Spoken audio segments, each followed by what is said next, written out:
Mais de 12 milhões de brasileiros têm diabetes. Esse número atinge hoje 15 milhões, porque desses 15 milhões, 3 milhões não sabem que possuem a doença. Essa doença, ela é silenciosa. E a prática do exercício ajuda e muito. Hoje eu estou aqui conversando com a Thalita, que é personal, e ela vai contar para a gente um pouquinho como que ela pode ajudar o diabético, como fazer o exercício físico se tornar eficaz nesse caso, Thalita. Olá, Nelly.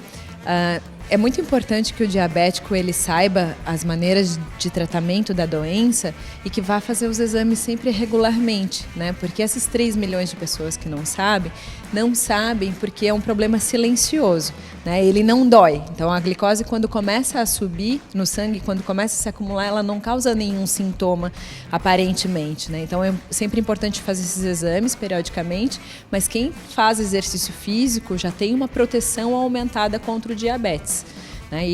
Principalmente, e quando essa doença já está instalada, desde o diabetes tipo 2 quanto o diabetes tipo 1, é extremamente importante praticar exercício físico para ajudar no controle da doença. Digamos que a pessoa está ali praticando um exercício e ela não sabe que ela tem diabetes. Que sintoma pode acontecer durante o treino? Geralmente, a pessoa pode sentir hipoglicemia, que às vezes pode ser uma hipoglicemia de rebote.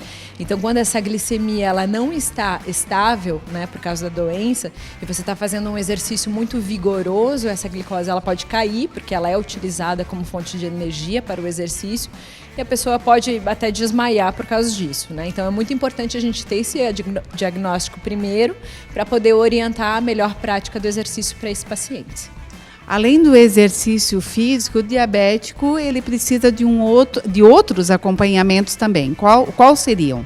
O exercício não faz milagre sozinho, né? Então a gente precisa de um nutricionista para acompanhar esse paciente, para saber o que ele tem que comer, o que não tem que comer, o que vai comer antes do treino, o que vai comer depois, né? E também, em alguns casos, precisa entrar com medicamento. E aí é o médico que vai avaliar para ver se cabe medicamento para essa pessoa ou não.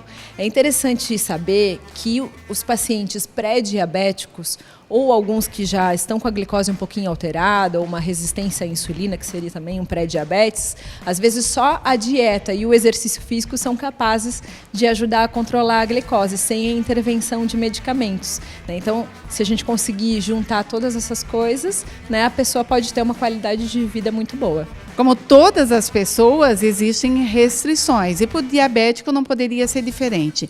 Quais seriam essas restrições?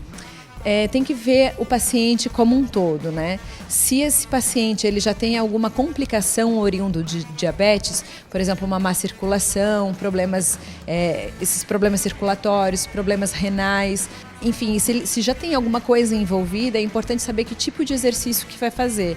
Então, para quem tem dificuldade de circulação, né, é importante tomar cuidado com exercícios de impacto, né? E se a glicose está muito desregulada, exercícios de alta intensidade não são tão indicados, a não ser que você faça intervalo entre essas intensidades. É muito importante fazer 2 tipos de exercício. Um exercício que trabalha a força muscular, resistência muscular localizada, e outro que trabalha o condicionamento cardiovascular. Juntando essas 2 coisas é a melhor atividade para o diabético. Então, se ele chegar aqui hoje procurando por você, que série de exercícios que você colocaria na programação dele? Hoje, a musculação, né, o treinamento resistido, ele vem mostrando efeitos sensacionais no controle do diabetes, justamente por utilizar a glicose como fonte de energia para o exercício, né? Então, pacientes que entram com uma glicose, por exemplo, de 200 miligramas, depois da sessão vai estar em 130, 120, fica bem baixo mesmo, né? Então, o exercício periodicamente vai ajudar a diminuir essa glicose, e acontece também dentro da nossa célula uma sensibilidade maior à insulina. Então, às vezes essa insulina do diabético tipo 2, por exemplo, o diabético ele tem insulina, mas essa insulina não funciona. Por isso que a glicose começa a se acumular. E o exercício físico faz com que essa glicose, essa insulina volte a funcionar de uma maneira mais eficaz.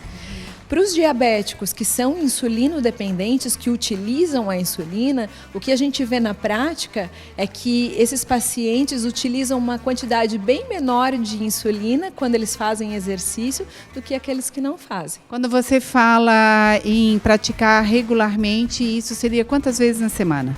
A musculação, a gente fala da musculação porque é a modalidade mais estudada e é a modalidade mais individualizada, mas pode ser qualquer outro exercício que trabalhe força muscular. O ideal seria de no mínimo 2 a 3 vezes por semana, tá? De 8 a 10 exercícios diferentes para cada parte do corpo. Vai trabalhar costas, peitoral, abdômen, pernas, né? Fazer um exercício bastante diversificado, levando em consideração a individualidade. E também é importante complementar com exercícios aeróbios para melhora do sistema cardiovascular. Então, mais umas 2 vezes na semana de exercícios aeróbios é importante. Uma caminhada, uma corrida, ou até mesmo exercícios que não tenham muito impacto, como um elíptico, um simulador de caminhada ou a bicicleta, são importantes. A natação também ajuda. Então, você tem que sempre complementar a parte aeróbia com a parte muscular. Enfim, o importante é não ficar parado, o importante é se mexer.